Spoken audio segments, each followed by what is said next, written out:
눈 뜨면 달라진 세상, 조금 말만 하면 변해버린 세상. 여러분의 문화 트렌드 가이드가 되어드리겠습니다. 문화야 놀자. 안녕하세요. 문화야 놀자. 진행을 맡은 문화 가이드 고민정입니다.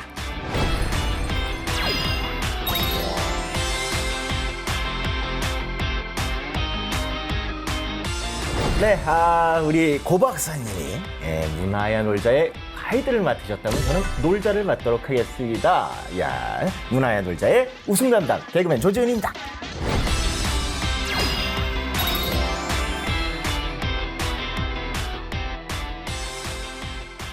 지난 시간에 자, 영화 같은 영화 정말요? 이야기, 영화 속에 또 영화가 있다. 이런 예. 얘기를 최지원 대표님 모시고 얘기를 많이 들었는데요. 그러니까요. 자, 못다 했던 얘기가 너무 많아서, 너무 많아서. 네. 예. 오늘도 정말 또 영화 같은 예. 영화 얘기, 변천사부터 시작해가지고 이런 얘기들을 한번 재미있게 나눠볼까 해서 그렇죠. 최지원 대표님 다시 모셨습니다. 예. 반갑습니다.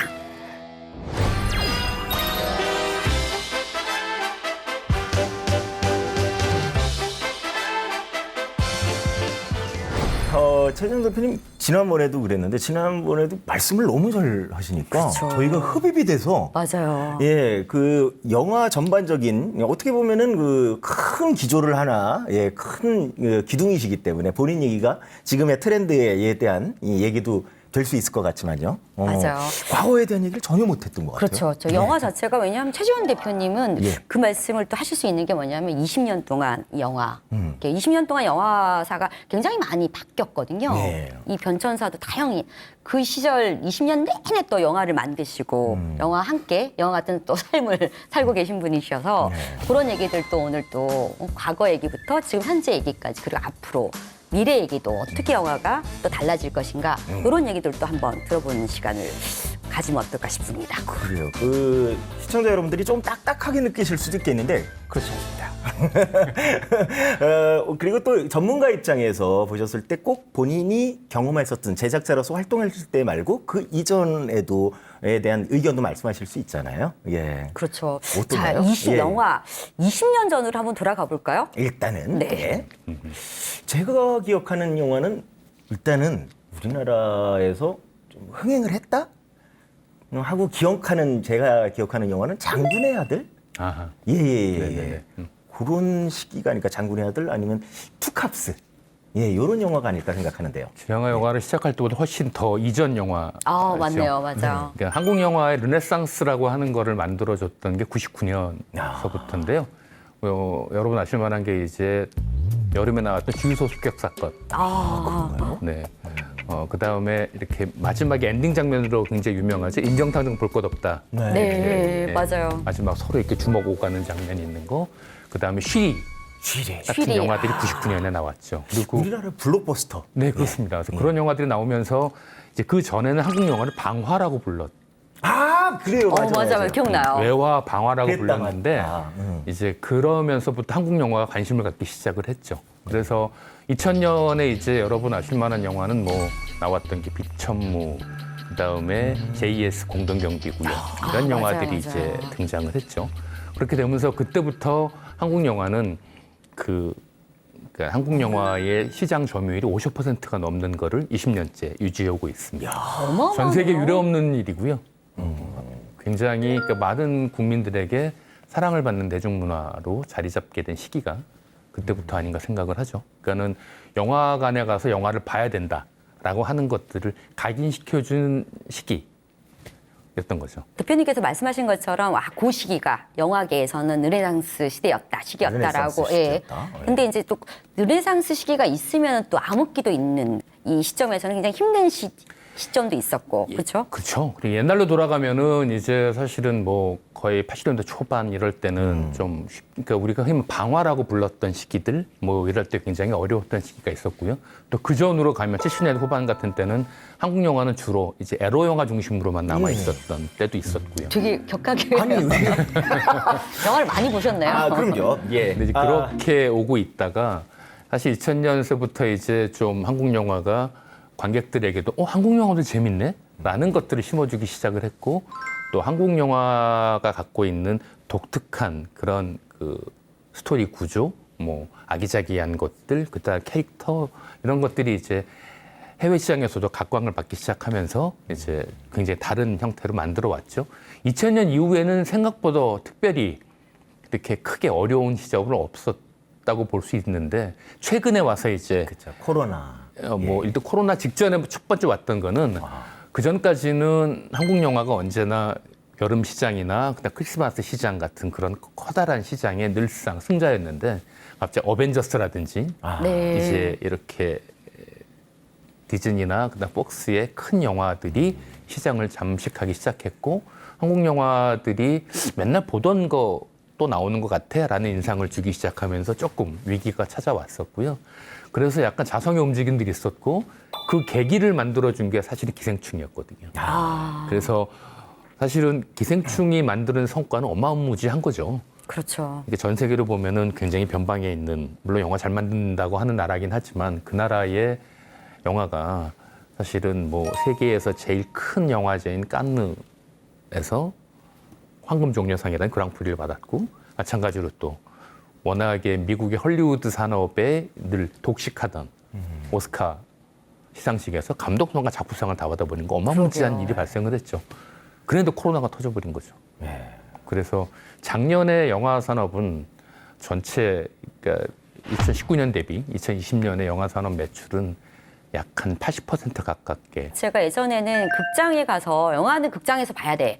이 공식이 있었다고 하면 지금은 또 그 공식 자체가 약간 또 달라진 부분이 있잖아요. 맞습니다. 그게 사실은 뭐 일단 코로나라고 하는 이 환경이 그런 환경을 굉장히 이렇게 가속화시킨 것이 아닌가라는 생각이 듭니다. 물론 뭐 우리가 흔히 말하는 디지털 미디어라고 말하는 것들이 이제 그런 것들을 이렇게 변화를 갖고 왔는데 속도가 굉장히 빨라졌죠. 그리고 극장에 일단 사람들이 안 가는데 안 가고 있지만 사람들은 어디선가 영화를 소비를 해내고 있었고요. 여러분들 익숙해지고 계시는 뭐 넷플릭스라든지 뭐 이런 우리가 흔히 말하는 OTT라고 얘기를 하는데요. 뭐 그런 쪽에서 내지는 또 젊은 층 같은 경우에는 이제 이렇게 모바일 폰이라든지 뭐 내지는 이렇게 랩탑이라고 말하는 뭐 이렇게 말하면 휴대용 PC 같은 데서 그런 영화를 보기도 하고요. 이렇게 환경이 많이 바뀌고 있죠. 그래서 이제는 무조건 극장 가서 영화는 봐야 돼라는 것들이 조금씩 인식도 많이 바뀌고 있고 환경도 바뀌고 있는 상태가 맞습니다. 저는 개인적으로 그런 생각도 들더라고요. 이렇게 그 OTT 문화라든가 개인적인 문화가 어떻게 보면 많이 발달이 되면서 그 영화도 그게 있잖아요. 극장에서 보는 거는 남들과 함께 보는 의미가 있다고 생각하거든요. 그래서 아무리 집에다가 잘 꾸며놓고 해도 극장 같은 다르죠. 분위기는 달라요. 맞아. 확실히 달라요. 그런데 그 남들과 함께 볼 때 재밌는 영화가 있고 혼자서 볼 때 또 재밌는 영화가 있거든요. 맞습니다. 예. 그런 변화가 있지 않을까 하는 생각도 들어요. 그래서 뭐 일단 사회학적으로도 얘기를 많이 하긴 하는데 예전에 극장에 우리 갖고 있었던 전통적인 관람 방법은 일종의 사회적 활동. 그렇죠. 예. 인데 반해서 최근에 어떠한 이렇게 그냥 각자 자기 공간에서 보는 것들은 굉장히 일종의 개인적 활동이 되는 거죠. 근데 여기서 이제 일종의 약간 장르가 좀 바뀝니다. 그러니까 뭐 커다란 액션 영화라든지 내지는 굉장히 이렇게 규모가 큰 영화들은 극장에서 큰 스크린으로 봤을 때 그리고 거기서 느껴지는 것들을 같이 공감을 했을 때 훨씬 더 재미가 있는데 일종 멜로라든지 내지는 드라마 같은 영화는 나 혼자 봐야 되는 부분이 있거든요. 에로. 죄송합니다. 의미로. 그냥 반드시 혼자 가야 그래서 돼요. 분명히 차이가 좀 있습니다. 빅스크린에서 굳이 보지 않아도 되는 오히려 내가 개인적으로 어떤 감정을 공유할 수 있는 것들은 오히려 또 그렇게 바뀌죠. 저도 영화를 굉장히 좋아하는 사람인데요. 그 영화 자체가 그 또 분야 자체나 대상 자체가 굉장히 다양하게 바뀐 것도 있는 것 같아요. 왜냐하면 이게 천만 관객을 뭐 꿈을 꾸고 영화를 안 만들어도 되는 그런 영화를 또 좋아하는 사람들 위한 네. 다양한 또 장르나 다양한 분야 또 다양한 계층을 위한 이런 영화 소재 자체도 바뀌고 있고 분명히 그런 식의 이제 변화들이 있고 있는데요. 그 이유가 바로 뭐냐면 지금까지는 극장 시장 중심의 영화를 할 때는 극장에서 성공한 것들은 메인 관객층을 먼저 대상으로 하고 메인 관객층이 재밌게 봤을 때 이제 확산됐던 경우였는데요. 이제 극장으로 가지 않는다고 치면 이제 그렇게 예를 들어서 뭐 시니어들을 위한 영화가 만들어질 수도 있고요. 내지는 또 어린이를 위한 영화를 만들 수도 있고요. 뭐 이렇게 이제 굉장히 마니아층들을 위한 영화 만들 수도 있고 뭐 이렇게 바뀌어갈 수가 있죠. 왜냐하면 이게 또 들은 생각이 이제 그 어린이들을 위한, 저는 또 애가 있으니까 이제 어린이를 위한 영화 보면은 또 항상 부모님이 손잡고 데리고 가잖아요. 그러다 보니 같이 보기 때문에 또 이런 부모 세대 또 고려해서 가족 영화라고 하죠. 그렇죠. 네, 어린이 영화임에도 불구하고 가족 영화 형태의 이제 안에 뭐 내용들을 많이 넣고 이랬는데, 사실은 지금은 이제 아이들도 집에서 자기 혼자 또 보고 맞습니다. 이런 부분들이 있으니까 그런 부분들도 약간 또 차별 점을 또 줄 수 있는. 그렇습니다. 우리가 이제 만화 영화라고 얘기했던 네네. 것들, 이제 애니메이션이라고 얘기하는데 극장용 애니메이션이 가져야 될 한계가 한국이 그런 게 있었거든요. 이게 극장용 애니메이션이 예를 들어 디즈니 거나 뭐 이런 건 잘 되는데 한국 거는 잘 안 되고 했었던 게, 사실 말씀하신 것처럼 이렇게 엄마 아빠가 데리고 가서 보여줘야 되는 어떠한 부분에 이게 참 쉽지가 않은 상황이었거든요. 그리고 비용도 많이 들고요. 근데 반대로 이렇게 되고 나니까 이제는 그렇게 만화 영화라든지 아니면 어린이들을 상대로 한 것들이 되게 많이 만들어지고 있고요. 또 이런 트렌드를 바꿔주는 게 이제 영화뿐만 아니라 유튜브라고 말하는 네. 이런 데서 만든 컨텐츠라고 소셜미디어들. 얘기하는 것들도 굉장히 많이 가죠. 실제 유튜브에서도 가장 인기를 얻고 있는 게 그런 어린이들을 상대로 한 채널이 네, 맞아요. 가장 잘 되고 있거든요. 저희 집에도 하루 종일 유튜브를 보고 있어요. 네, 그런 소셜 미디어들이 요즘에 계속해서 그럴 수밖에 없는 게, 또 아이들을 보여주기가 좋아요. 그러니까 딱 보여주면 가만히 있거든요, 이러고.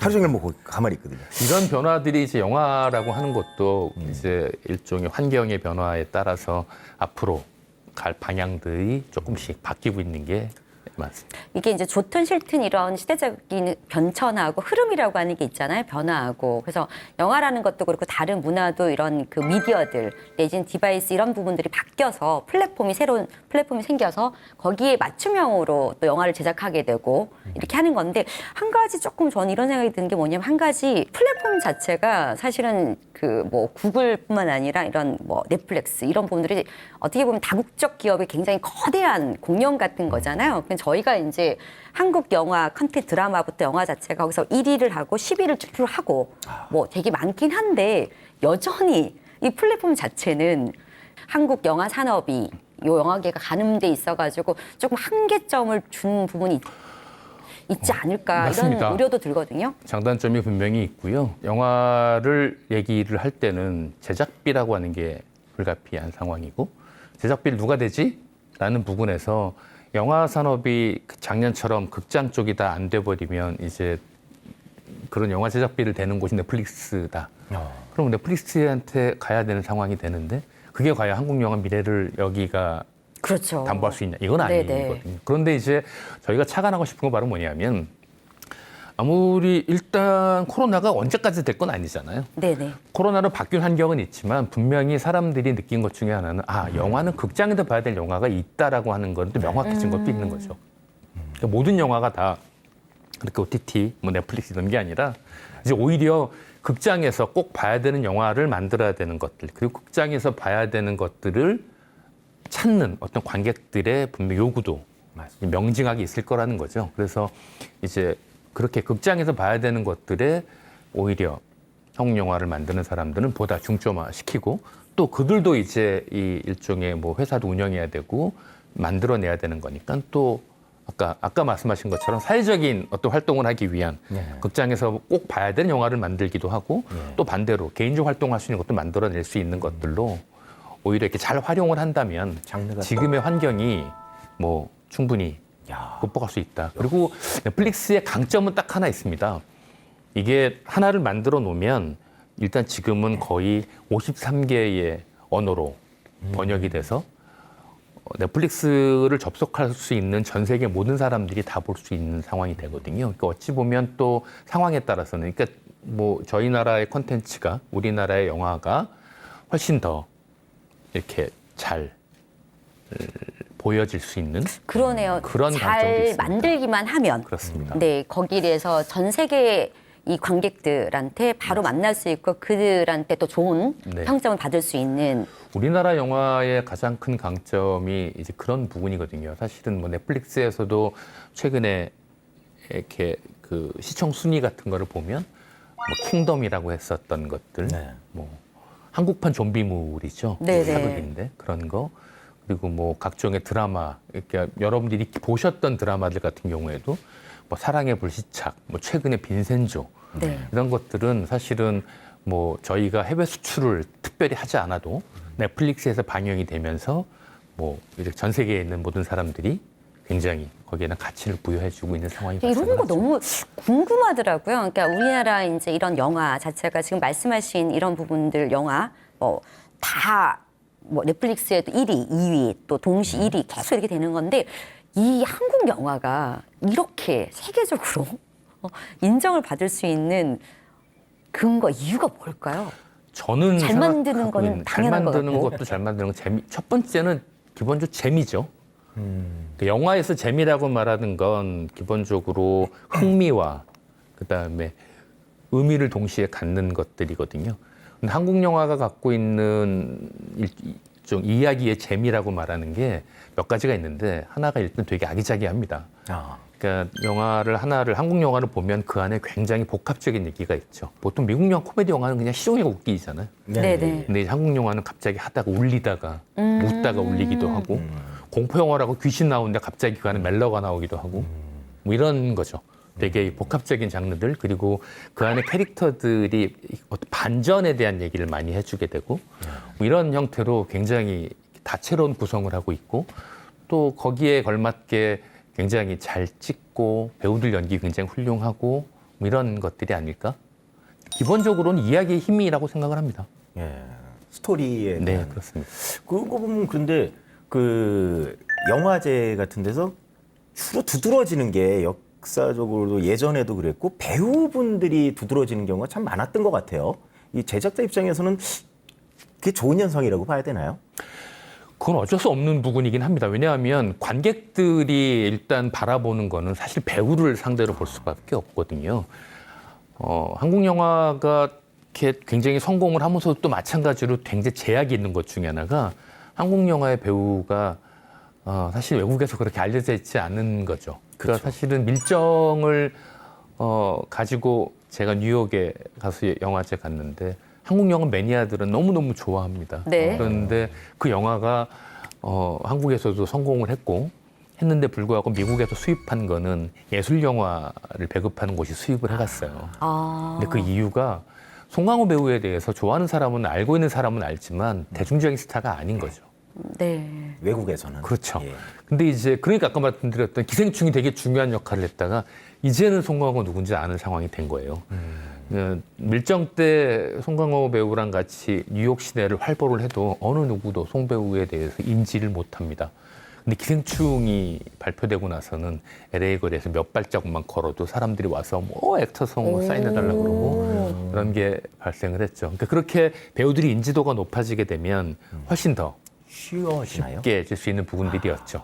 근데 이제 지금 일단 코로나 상황이 이렇게 됐고 되게 아쉬운 일이지만 그럼에도 불구하고 또 최근에 미나리 그렇죠. 그래갖고 윤여정 선생님이 또 굉장히 멋진 예. 어떠한 노년의 배우로 전 세계 사람들한테 감동을 주고 있는 것 이런 게 다 사실은 한국 영화에는 되게 좋은 하나의 밑거름이 되지 않을까라고 생각을 하고 있습니다. 어마어마한 일이죠. 사실 영화계 그렇죠. 자체에서 일어날 수 있는 일 중에 가장 최고의 일들이 일어나는 네, 연달아서 그것도 예전에 사실 영화 찍을 때 예전에는 그 필름으로 했잖아요. 맞습니다. 그러니까 가끔 TV에서 이런 거 보면 이제 필름으로 영화를 찍고 이러면은 다시 또 찍고 이런 부분들이 안 되고 뭐 비용도 그렇고. 그렇죠. 네, 그래서 영화 환경 자체가 지금은 또 완전히 달라진 거잖아요. 디지털로 이렇게 해서. 근데 그 시절에 필름으로 혹시 작업을 하시고 그런 적이 있으셨나요? 그럼요. 아까 말씀드렸던 놈놈놈 마더 다 사실은 필름으로 필름으로 하신 거예요? 필름으로 제가 촬영을 했던 게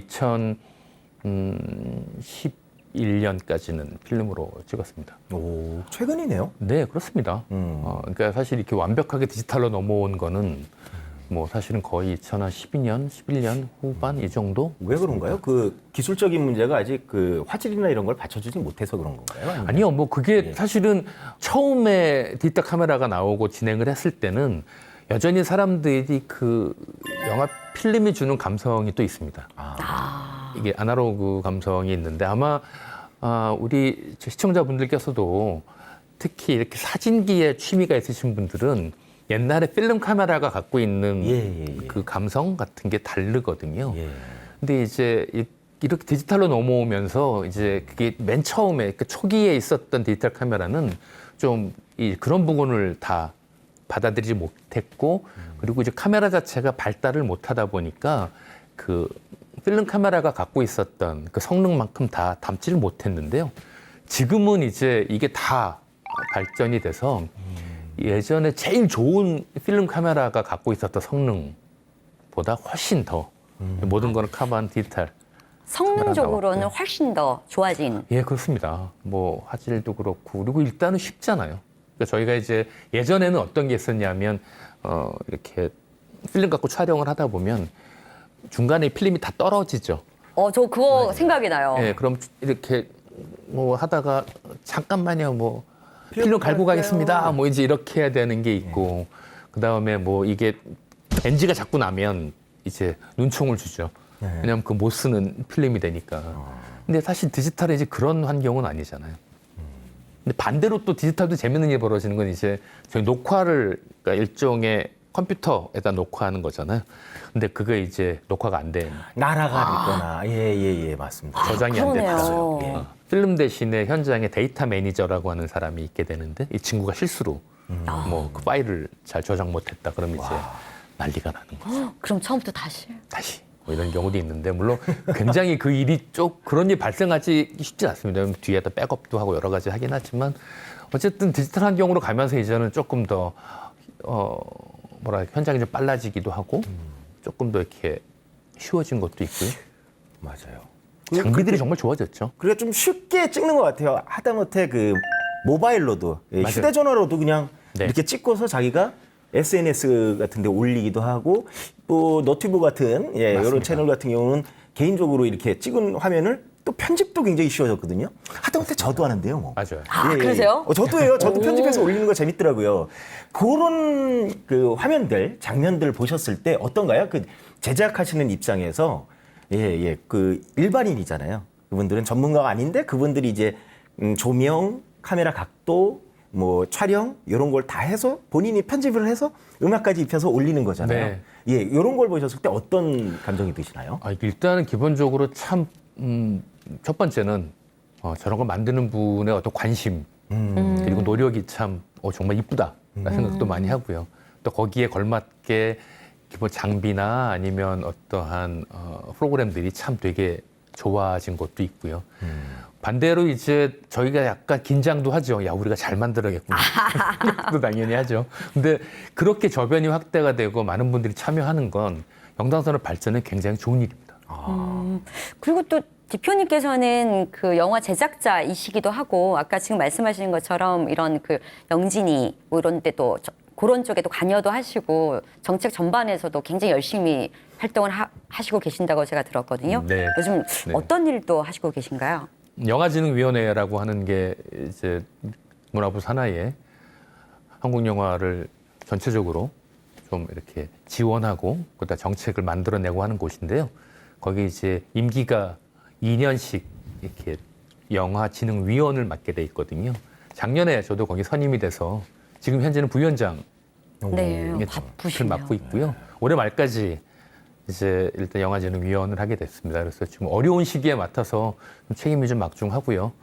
일단 코로나 때문에 이렇게 사상 초유의 사태를 맡아보고 있는데 오히려 뭐라 그럴까요? 좀 전화위복 같은 거라 그럴까요? 이때 이건. 한번 저희가 지금까지 이렇게 관성으로 왔었던 걸 한번 좀 고쳐보는 되게 중요한 시기가 아닐까라고 생각해서 나름 좀 이렇게 봉사하는 마음 같은 걸로 좀 열심히 하고 있고 또 이걸 잘해야 저도 앞으로 편하게 영화를 만들 것 같아서. 영화 환경 이런 부분에 또 네. 정책적으로 또 열심히 관여하고 계셔서 맞습니다. 근데 영화를 예전에 이제 이런 말이 있더라고요. 영화를 보면 그 시대가 보이고 그 사회가 보인다. 그리고 또 미래도 볼 수 예측할 수 있다라는 왜냐면 예전에 그런 거 기억나세요? 영화에 보면은 뭐 우주가 나오고 날아다니고 막 이런 거 저게 가능해? 공상과학 뭐 이렇게 네. 했었는데 사실은 그렇게 길지 않은 시간 안에 네, 맞아요. 네 그대로 그 상상이 이루어지는 그렇죠. 네 이런 부분들이 있잖아요. 그렇죠. 아까 말씀드린 것처럼 영화를 만들었을 때 영화가 성공한다라고 말하는 건 관객들이 영화 내용에 공감을 하신 거잖아요. 맞습니다. 결과적으로 공감을 한다는 거는 우리 모두 갖고 있는 하나의 어떤 감성을 건드렸다는 거죠. 이게 결국 어떻게 보면 그게 시대 정신일 수 있고 이 시대가 갖고 있는 하나의 공통적인 화두를 얘기했기 때문에 그거를 얘기하는 방식이 뭐 코미디가 될 수도 있고 뭐 어떤 형태가 될 수 있는 거지. 사실은 영화라고 하는 것들이 일단 건드린 거는 우리가 그 시대 동시대를 살고 있는 사람들이 공감할 어떤 내용이기 때문에 그 부분이 충분히 하나의 시대상을 반영할 수밖에 없는 내용이죠. 그러니까 실제로 뭐 70년대의 그 초반에 뭐 있었던 그러니까 영자의 전성시대 같은 영화도 단순하게 여배우야가 아니라 영자의 전성시대 뒤에 있는 그 사회상들이 그 당시의 네. 얘기였고요. 바보들의 행진이란 영화를 통해서 사실은 그때 70년대 초반에 유신 시대에 그때 살았던 젊은이들의 모습을 보면서 그 시대상이 보여졌던 거고요. 어찌 보면 뭐 제가 만들었던 변호인 같은 경우에도 공감을 했던 건 그 당시에 분명히 옛날 얘기, 조금 지난 얘기를 했지만 그 송 변호사가 갖게 되는 어떤 감정들이 지금 저희가 겪었던 이 어떤 정치 상황에서 가졌던 부분에 대한 대변 같은 것들 할 수 있었기 때문에 공감을 하는 것처럼 영화 시대상 보여주기도 하죠. 그리고 반대로 또 미래를 보여줬던 이유 중에 하나도 영화를 보는 사람들이 관객이 납득할 수 있는 정도의 수준이어야 되잖아요. 그러니까 과학적 근거를 갖고 얘기를 하게 되는 거죠. 그러다 보니까 그게 상상이지만 충분히 어떤 기술이 발전해 가면서 이제 글로 도래할 수 있는 얘기가 되죠. 여러분 예전에 봤던 것처럼 스타트rek이라고 하는 외화가 맞아요. 있었습니다. 그게 굉장히 좀 많은 논란을 가져왔던 게 그게 옛날 거잖아요. 네네. 근데 이제 지금은 그런 걸 안 하는 이유가 바로 뭐냐면 스타트rek의 그 우주선 모양을 보면 앞에 둥그런데 착륙하는 데는 이렇게 끝에 이렇게 그냥 짧아요. 그럼 모양 이런 거니까 하면 이렇게 푹 앞으로 꼬꾸라져야 되잖아요. 네네네. 그러니까 이거는 논리적 문제가 생긴다. 그것 때문에 이 밑에 있는 착륙하는 데가 다리가 길어진 모선들이 나오기 시작을 해요. 이런 식으로 과학적 논거들이 그 안에 사람들이 들어가고 작가들이 타당성 있게 만들어줘야 되는 걸로 SF를 구성을 하다 보면 그게 아마 금방 저희가 실제로 구현할 수 있는 미래에 대한 얘기를 하기도 하고 또 그렇게 세계관을 만들어 놓고 나면 사람들의 인식이 어떻게 바뀔까를 고민하다 보면 그게 이렇게 가지 않을까라는 얘기를 해볼 수 있는 지점들이라 생각이 듭니다. 영화를 제작하실 때 지금까지 찍었던 이런 영화들 중에서 속편, 예를 들자면 이렇게 뭐 했으면 하는 작품들이 있으셨던가요? 첫 번째 놈놈놈이었습니다. 그게 이제 놈놈놈은 거기서 끝난 게 아니라 그게 이제 1930년대 후반이 백그라운드였었으니까 그들의 그 뒤가 궁금하잖아요. 네. 뭐 그런 걸 만들어 볼 수도 있고 아니면 그들의 옛날 이야기, 전사를 다루는 얘기를 한번 해도 되지 않을까 이런 고민해 봤고요. 그래서 뭐 농담 삼아 누구는 놈놈 했으니까 년년년을 해봐라. 여자들 얘기를 해볼 수도 있는 뭐 이런 식의 한번 고민해 본 적은 있고요. 변호인 같은 경우에도 분명히 이제 그렇다면 정치인 노무현을 갖고 해보면 어떠니 뭐 이런 얘기도 하고 계셨고. 그러고 보니까 대표님은 속편을 거의 안 하셨던 것 같아요. 속편까지 만들 만큼의 전편 만들 때 너무 이렇게 에너지를 다. 다 썼나 봐요. 근데 그런 거 있잖아요. 좀 이렇게 뭐라 그러죠? 이걸 뭐 돈을 바라고 한다든가, 돈을 벌기 위한 목적으로 영화를 만든다든가 그러면은 그럴 수도 있을 것 같은데 그런 경우 많잖아요. 뭐 대표적인 게 에마 부인. 사실은 그걸 시도했던 게 워너브라더스 있을 때 했던 마녀란 영화였습니다. 예. 근데 이제 안타깝게도 워너브라더스가 한국 영화를 더 이상 안 하게 되면서 대신에 마녀는 계속 만들어야 되는 거라서 마녀는 이제 한국의 다른 투자사에게 양도하는 것까지는 해놓고 나왔는데요. 마녀2가 아마 어쩌면 빠르면 올해 아마 관객들을 만날 수 있고 네. 촬영을 다 했거든요. 그거 외에는 나머지는 크게 속편을 고려하지는 않았었습니다.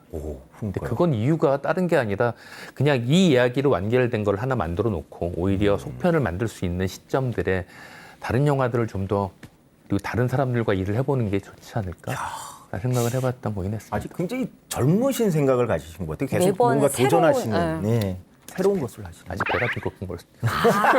나이가 그렇게 많지 않은 걸로. 안 고프셨으면 좋겠어요. 배가 앞으로도 안 고프셨으면 좋겠어요. 젊으신. 좀 궁금한 게 그 감독은 뭐 영화를 저렇게 훌륭한 영화를 내가 감동을 해서 만들기도 하고 그리고 배우는 나도 저렇게 훌륭한 배우가 돼야지라고 꿈꾸면서 배우를 꿈꾸는 사람도 있고 그런데 제작자는 어떻게 꿈을 꾸게 되셨는지 그런 계기가 된 영화라든가 그런 게 있나요?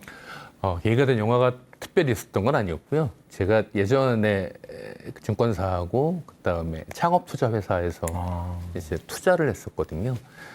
제가 창업투자회사에서 근무할 때 벤처 붐이 일어나서 2000년대 초반이었습니다. 그래서 뭐 99년 말부터 굉장히 성공을 거뒀는데 되게 돈을 많이 벌었는데요. 네. 갑자기 생각이 든 게 이거는 주식을 가진 사람들만의 잔치잖아요. 네. 근데 그게 그러다가 신문을 우연히 봤는데 은행나무 침대라는 네. 영화를 어느 창업투자회사에 임원분이 투자를 한 거예요. 그게 인터뷰가 난 거예요. 되게 부럽더라고요. 같은 돈을 썼는데 누구는 그거 갖고 뭐 몇백만 명이 웃고 울고 즐기는데 내가 한 성과가 그것보다 훨씬 더 많은 성과를 냈는데 그건 결과적으로 주식을 가진 몇 명만의 게임을 하고 있는 거고 주식이라고 하는 거는 또 내가 돈을 벌고 팔면 누군가는 반대로 손해를 봐야 되는 그렇죠. 제로섬의 게임이거든요.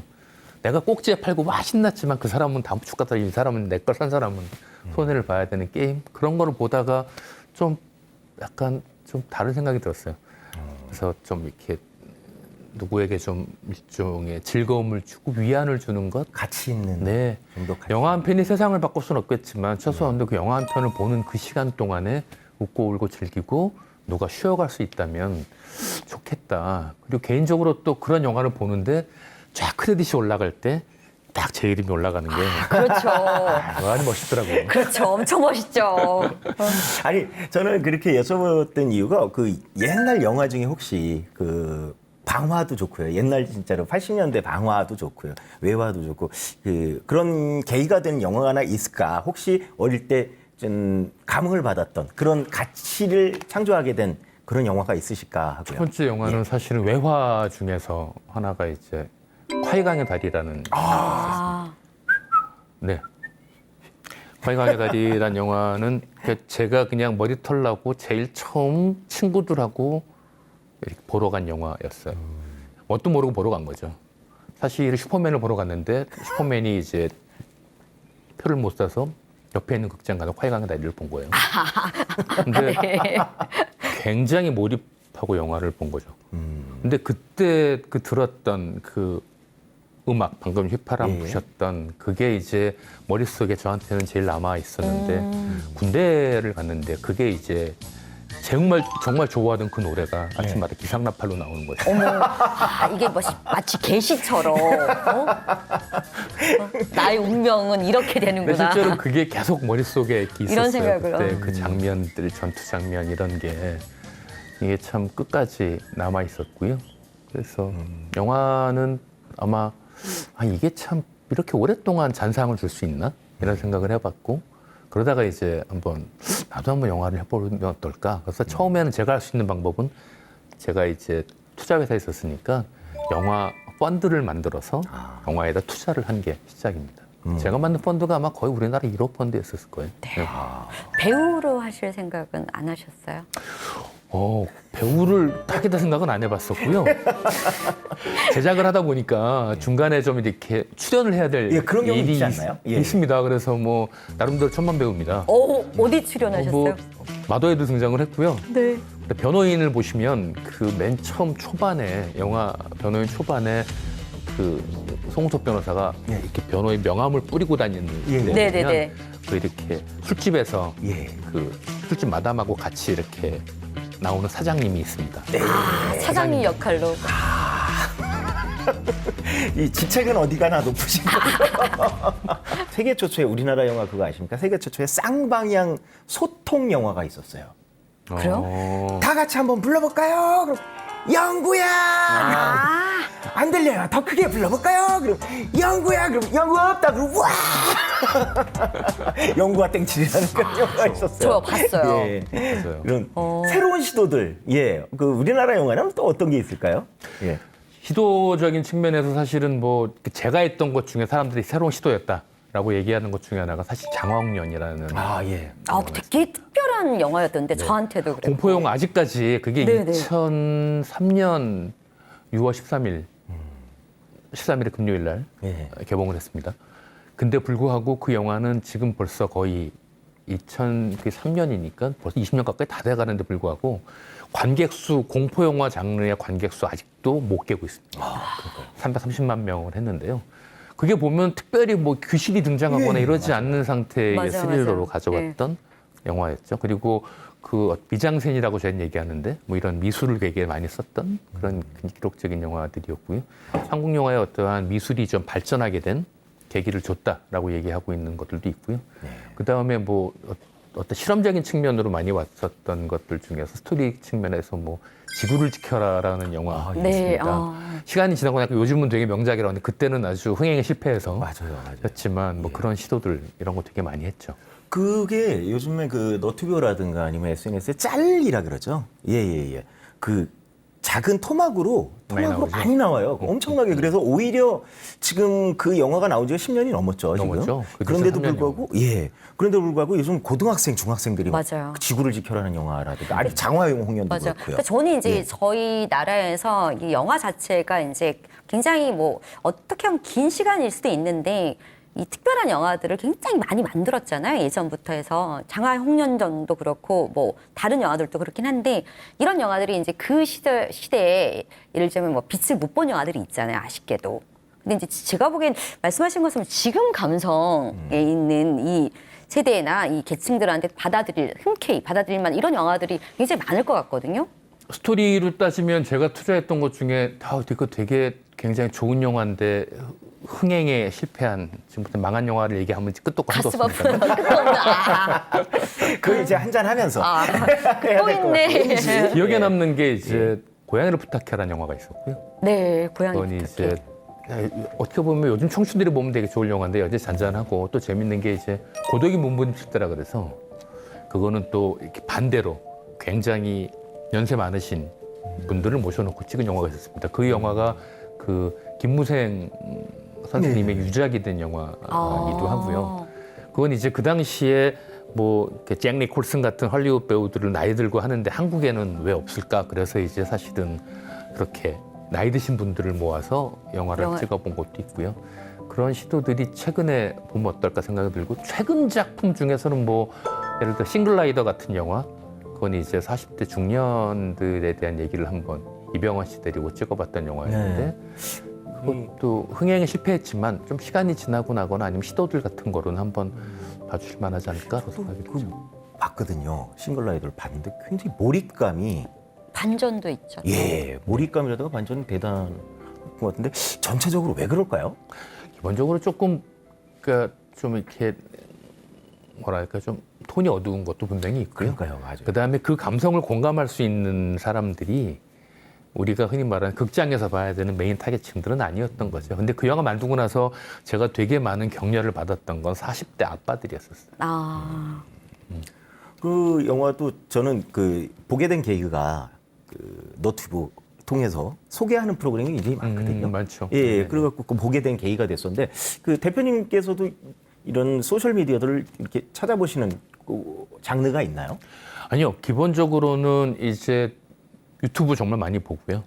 근데 보통 젊은이들처럼 그렇게 유튜브를 보는 건 아닌데 저도 점점점 유튜브를 통해서 어떠한 식의 검색을 하게 되는 게 있습니다.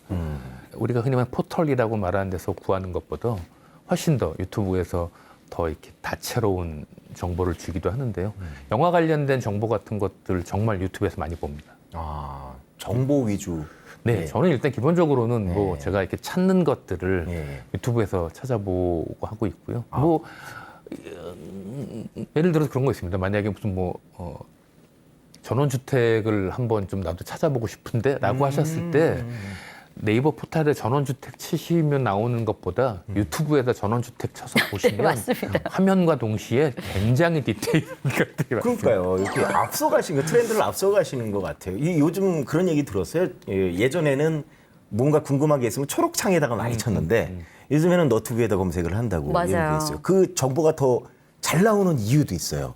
그 이유가 왜냐하면 돈이 되니까. 예예예. 거기를 정보를 잘 제공하면은 그렇죠. 너튜브 같은 건 돈이 되니까 더 보다 신경 많은, 써서. 예, 광활한 정보가 있다. 맛집 정보 같은 거 알아보실 때도 예. 보통 이렇게 파란 창에다가 어느 지역에 만약 여행 가셨을 때 네. 파란 창에다 그 지역 맛집을 치면 대부분 광고 같은 것들이 예. 많아서 거기에 가시면 실패하실 확률이 되게 높거든요. 네. 반대로 너튜브에다가 맛집 쳐서 그거 찾아가시면 성공할 훨씬 높습니다.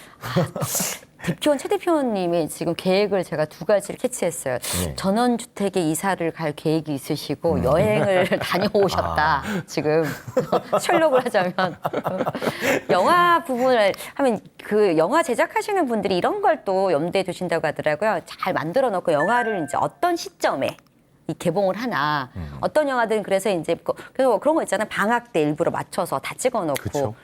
그리고 이제 크리스마스나 연말에 내지는 연초에 내지는 뭐 가정에다 5월달에 이런 부분들도 굉장히 또 전략적으로 고민 또 하시고 개봉한다고 그럼요. 하시던데 되게 중요합니다. 그러니까는 그 영화의 규모, 내용, 뭐 배우들의 어느 이렇게 레벨 이런 것들에 따라 결정이 되긴 하고요. 또 하나가 이제 경쟁작.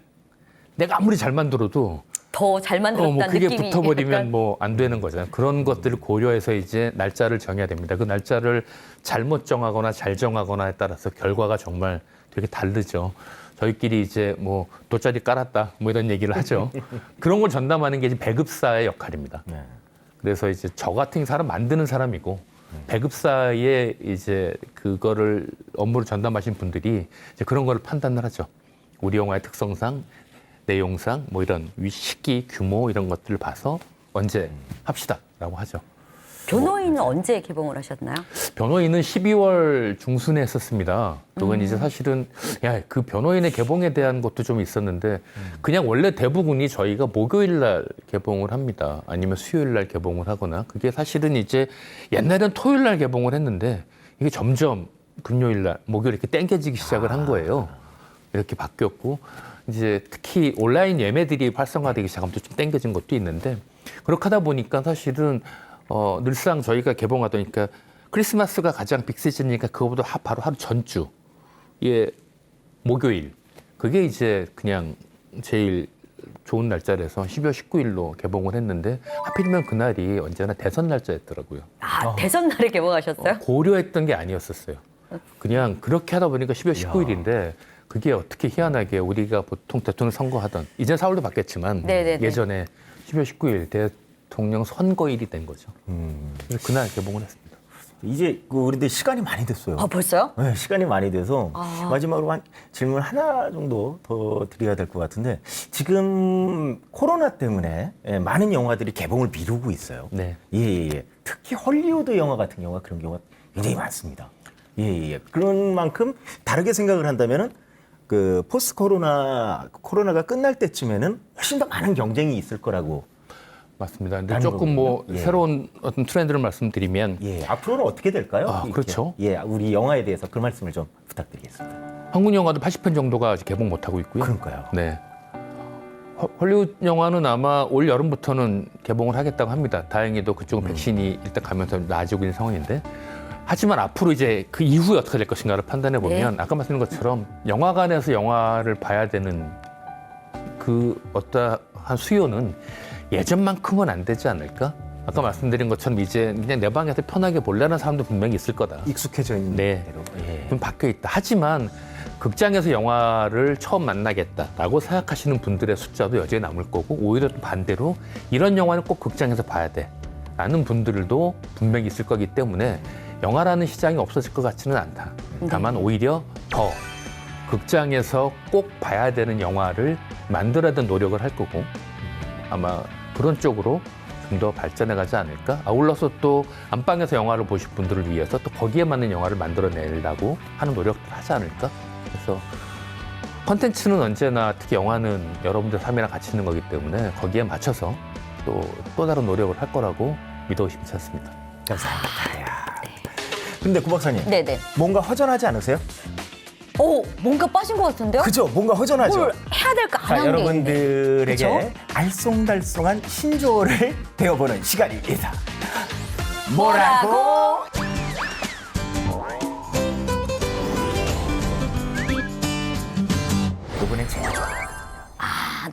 제가 한번 준비를 해봤습니다. 왠지 어려울 것 같은 느낌. 어려울 것 같죠. 예. 자, 지난주에 한번 맞추셨단 말이에요. 그래서 제가 그렇죠. 굉장히 어려운 말로 준비를 해봤습니다. 자, 시청자 여러분들 게스트가 맞추는 거 싫어하세요? 싫어요? 네네, 알겠습니다. 나만 알고 싶어요. 네네. 그래야 뭐 귀한 정보를 드리게 되니까. 자, 시청자 여러분들도 맞춰보시기 바랍니다. 자, 요즘 참 어려운 젊은 세대들 많잖아요. 예.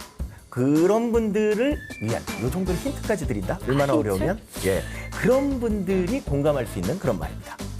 바로 갑통알. 알? 갑통알. 알? 무엇일까요? 갑통알. 자, 게스트시니까 먼저. 예. 혹시 아세요? 설마? 아니 갑은 갑자기가 아닐까 했는데 꼭은 아닌 것 같고 그래서 갑통알. 자, 힌트 드렸습니다. 왠지 맞춰봐. 갑은 갑자기 내지는 갑질? 갑? 자, 요즘에 어려워하고 있는 세대들, 네. 예, 경제적으로 어려운 세대들한테 공감이 간다고 말씀드렸죠.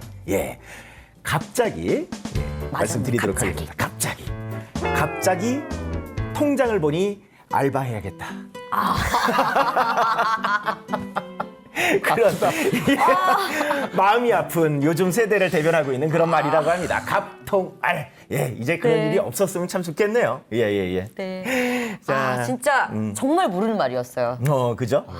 저도 처음 들어본 말이었습니다. 네. 예. 근데 확 와닿네요, 정말. 그래요. 예, 요즘 젊은이들을 대변하는 거 있는 것 같아요. 예, 네. 그런 일 없도록 예, 모든 산업이 영화진흥위원회에서도 예, 네, 많이 또 주셔서 노력하시고 이렇게 도와주셨습니다. 가슴 아픈 분들이 많지 않았으면 좋겠습니다. 알겠습니다. 예. 네.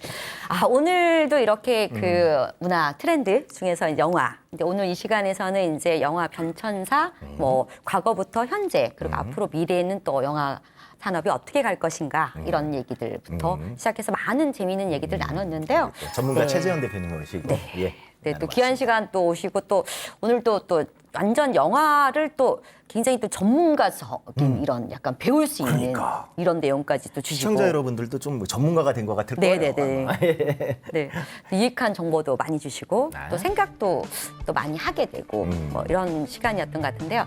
아쉽게도 저희는 오늘 이렇게 또 마무리를 해야 될 것 같습니다. 네. 네. 오늘은 마무리를 너무 좋은 얘기 많이 해주셔서 네네. 예. 문화야 놀자 마무리를 우리 최재현 대표님이 한번 해주시면 맞아요. 문화야라고 너무 얘기했습니다. 무겁지 않을까요? 아니요. 최대한 감미롭게 해주시기 바라겠습니다. 감미롭게. 감성 있게? 문화야? 그러면 저희가 함께 자, 시청자 여러분들 다 함께 놀자를 외쳐보도록 네. 하겠습니다. 네. 문화야? 놀자. 놀자!